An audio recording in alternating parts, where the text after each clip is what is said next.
Okay, this is something that is strange. I find strange.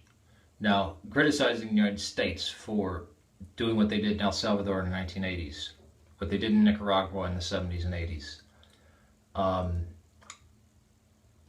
various things like that, international things. I believe anybody and everybody should criticize those. They're terrible. But the funniest thing is that the people who I've seen speak out on gun control are from New Zealand, Australia, Canada, the UK, and there's a lot of people who think they can talk about our rights like that. Is it affecting them? No. Maybe Canadians could probably argue that it might affect them, but it's not. Theoretically, could. Um, Healthcare, paying for school. Oh, America's so religious. Well, you know what? You guys live under a theocracy. People, oh, it's not really a theocracy. Your head of state is the head of the church, claimed to be placed there by God. It's also the head of the military, and can revoke your laws. You don't have absolute rights. Say, well, in the United States you have the right to bear arms. No. The Constitution does not give us our rights. In fact, when they were when they were creating the Constitution, many people said, whoa, whoa, you can't put those in there. The First Amendment, Second Amendment, no, you can't have those in there. Because we never gave you those rights. We never gave you the power to speak about those rights in the first place. Those are absolute rights. They're called God-given rights. And you'll even hear atheists, Justicar, talks about God-given rights because they're immutable. They're rights that every person has. Those who believe that we have free speech, that you have free speech, and that it's an inalienable right, and so is the protection of you and your family and your property, that the government can't take that away. We believe everybody has that right. The Constitution says it shall protect those rights, but it's not the progenitor of those rights. It's not the one that gave you those rights. If you were to go back 100 years, people may not have all agreed with the right to free speech, but almost everyone in the world, the right to bear arms, whether it's bladed weaponry or firearms, because things weren't that safe. The government's not there to make sure things don't happen to you. It's there to punish crime, right? Justicar mentions this. There's a there's endless amounts of 911 calls where a robber is breaking into somebody's house, call 911. You can tell they realize that 911 is not going to be able to get there. The cops aren't going to be able to get there. And they get murdered. You can hear them be murdered. A firearm is the greatest equalizer.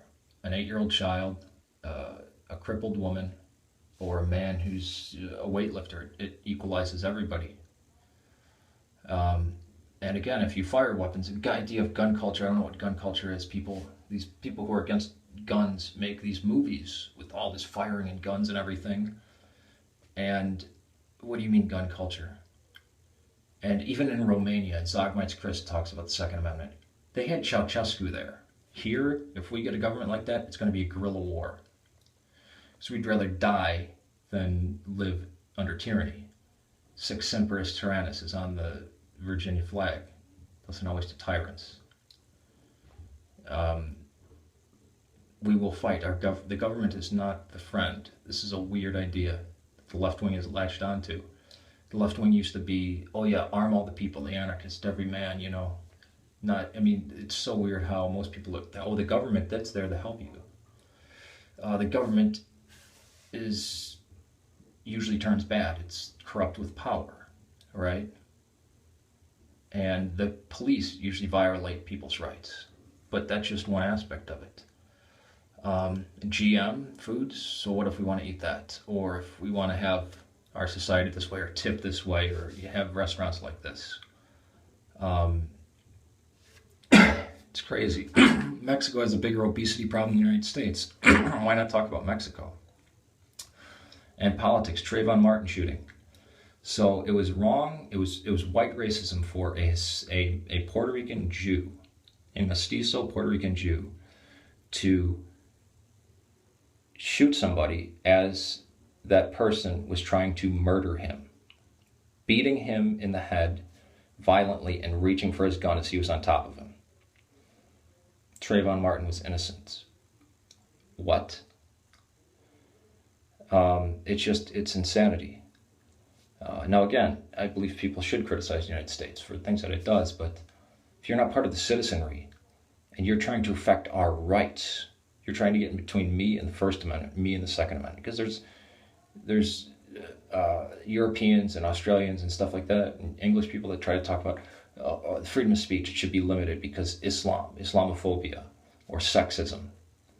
Fuck you. Voltaire, I agree with, I may not agree with the word you say, but I'll fight to the death to defend the right for you to say it. This is all being lost. Classical liberalism is being lost. And people bitch, piss, and moan about things they've never experienced. It's just like people, I hate the French. Have you ever been to France? No. Well, then how can you talk about it? I hate Bowling for Columbine. Have you ever seen the movie? No, but I hate it. Same shit with people in America. I went there for a weekend or a week. If you're not part of the citizenry, if you can't vote, if it doesn't affect you, these immediate things, then, I can understand protesting the war, in Iraq, because that's an international thing, or in Afghanistan, because that was a United Nations thing. But, Jesus, what the hell? America's so religious. Well, what would you like us to do, put in a theocracy? Because we are the only secularist country, and we're the only country that has absolute rights. Australia, Canada, and England, or the UK, you guys don't have absolute rights. You have privileges that can be revoked at any point. It's not a free country if you have a theocracy over it. It may be in practice right now, but if push comes to shove, a theocratic monarchy that doesn't allow rights. You're subjects, not citizens. That's wild. We have more in common with Ireland. Ireland is a republic. But it's so fucked up. Why do you think people hate religion if you have a monarchy over you? Yet they still defend the Queen. Atheists will defend the fucking Queen. I think the Queen is ridiculous. I can't understand why so many British people and Australians and New Zealanders and Canadians love the fucking Queen. If you're going to answer that, please do.